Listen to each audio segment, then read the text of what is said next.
রমজান মাস মর্যাদাপূর্ণ এবং তাৎপর্যপূর্ণ হওয়ার নানাবিধ কারণ আছে। শুরুতেই আমরা যদি কয়েকটা কারণ দেখতে চাই তাহলে আমরা বলবো যে পবিত্র কোরআনুল কারীম আমাদেরকে কিভাবে রমজান মাসকে আর্টিকুলেট বা চিত্রায়িত করেছে। সেখানে আমরা দেখতে পাই সূরা বাকারার 183 নম্বর আয়াতে আল্লাহ সুবহানাহু ওয়া তাআলা বলছেন, বিসমিল্লাহির রহমানির রহিম, কুতিবা আলাইকুমুস সিয়ামু কামা কুতিবা আলাল লাযিনা মিন ক্বাবলিকুম লাআল্লাকুম তাত্তাকুন। মুমিনদের সম্বোধন করে বলছেন যে তোমাদের জন্য রোজাকে ফরজ করা হয়েছে, যেমন রোজা ফরজ করা হয়েছিল পূর্ববর্তী জাতির উপরে, যাতে আশা করা যায় তোমরা তাকওয়া অর্জন করতে পারবে।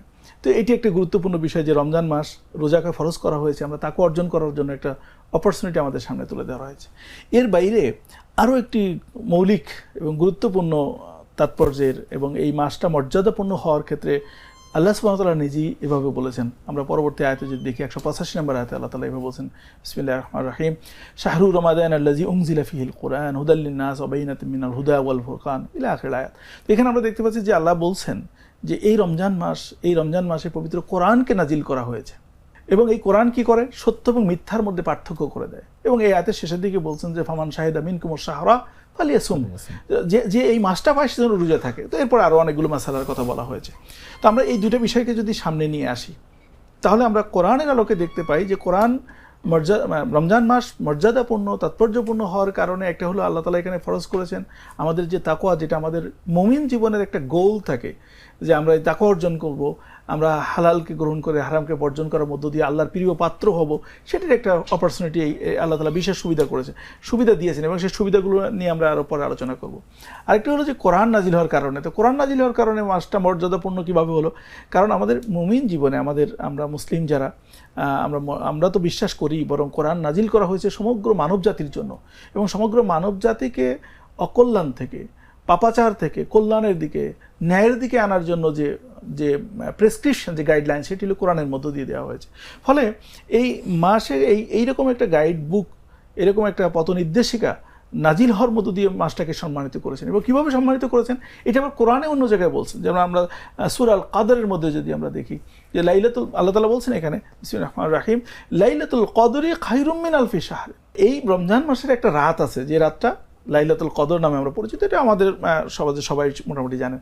এখন এই রাতটাকে বলা হচ্ছে যে 1000 মাসের চেয়েও উত্তম, মানে শুধু 1000 মাসের মতো না, 1000 মাসের চেয়েও উত্তম। তো এতগুলো সুযোগ এখানে দিয়ে এই আসলে রমজান মাসকে অত্যন্ত মর্যাদাপূর্ণ করে দেওয়া হয়েছে। প্রশ্ন হলো যে এই মর্যাদা রক্ষা করার জন্য এবং এই অপরচুনিটিগুলো অ্যাভেইল করার জন্য আমাদের আসলে কি করণীয়।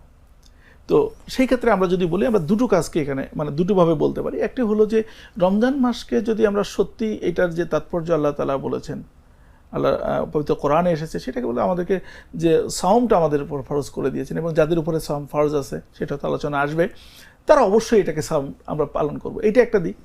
আরেকটা হলো যে কোরআনের মধ্য দিয়ে এরা মাসকে করা হয়েছে, সেই কোরআন আমরা অধ্যয়ন করতে পারি। আর এর বাইরে রমজান মাসের আমলগুলোকে, যেহেতু রমজান মাস একটা বরকতপূর্ণ মাস, এটাকে শাহরুর রাহমা বলা হয়, শাহরুল কোরআন বলা হয়, শাহরুর রমাদান সে তো আছেই। তো যেহেতু বারাকা, এখানে প্রত্যেকটা আমলের একটা বারাকার কথা বলা আছে। তো এটা কোরআনের দৃষ্টিকোণ থেকে এটা যদি আমরা এইভাবে দেখি।